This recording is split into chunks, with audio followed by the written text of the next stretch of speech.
ജനാധിപത്യ സംവിധാനത്തിൽ ജനങ്ങൾ തന്നെയാണ് VIPs എന്നുള്ള കാര്യത്തിൽ ഒരു സംശയമില്ല. ഇന്നിപ്പം ഞങ്ങളെല്ലാം ഒരു പ്രതിസന്ധിയിലൂടെ കായംകുളം അടക്കം, ആലപ്പുഴ അടക്കം, എറണാകുളം അടക്കം എല്ലാവരും ഒരു പ്രതിസന്ധിയിലൂടെ പോവുകയാണ്. ഇന്നലെ നിയമസഭാ കമ്മിറ്റിക്ക് പോയി ഞാൻ തിരുവനന്തപുരത്ത് എൻ്റെ കാറ് പകുതി മുങ്ങി. തിരുവനന്തപുരമാണ്, നമ്മളോർത്ത് ഒരിക്കലും മുങ്ങത്തില്ലെന്ന്. തിരുവനന്തപുരം മുങ്ങി, കൊച്ചി മുങ്ങി, പിന്നെ നമ്മുടെ കൊച്ചു കായംകുളം മുങ്ങാതിരിക്കും. നിങ്ങളൊന്ന് ആലോചിച്ച് നോക്കി, എന്താ മുങ്ങുന്നത്? എന്താ വെള്ളം എതിരെ ഒഴുകിപ്പോകുന്നത്? എൻ്റെ മതിൽ, നിൻ്റെ മതിൽ, അവൻ്റെ മതിൽ, അവളുടെ മതിൽ, ഇതെല്ലാം കെട്ടിവെച്ചിരിക്കുക. പക്ഷേ പഞ്ചായത്ത് മെമ്പറും ഇവിടെ ഇരിക്കുന്നവരെ എല്ലാം വഴക്ക് പറയും. കൊള്ളാത്ത മെമ്പറാണ്, വെള്ളം പോകുന്നില്ല. ആ മെമ്പർ എന്ത് ചെയ്യാനാ പാവം?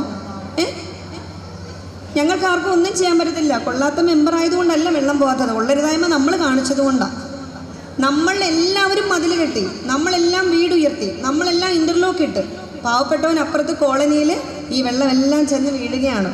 2 മഴയായിട്ടുള്ളൂ. നിങ്ങൾ ആലോചിച്ചോണം. ഇപ്പം രാഷ്ട്രീയത്തിൻ്റെ പേരിൽ വേണേൽ പറയാം, ഭരണ സ്തംഭനം എന്ന് പറയാം, ഒന്നുമല്ല.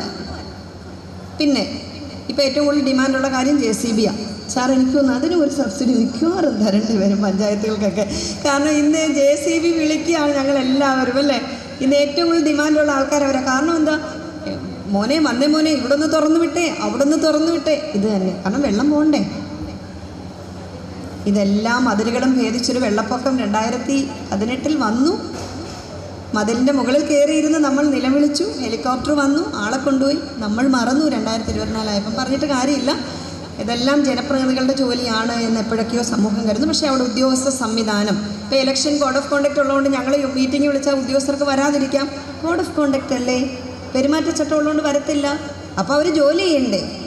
ഞങ്ങളെല്ലാവരും പറഞ്ഞു തോടിൻ്റെ ആഴം കൂട്ടണം, ആവശ്യത്തിന് കാര്യങ്ങൾ ചെയ്യണം. പക്ഷേ ഇപ്പം 2 മഴ കഴിഞ്ഞപ്പോൾ എല്ലായിടവും മുങ്ങിയിരിക്കുകയാണ്.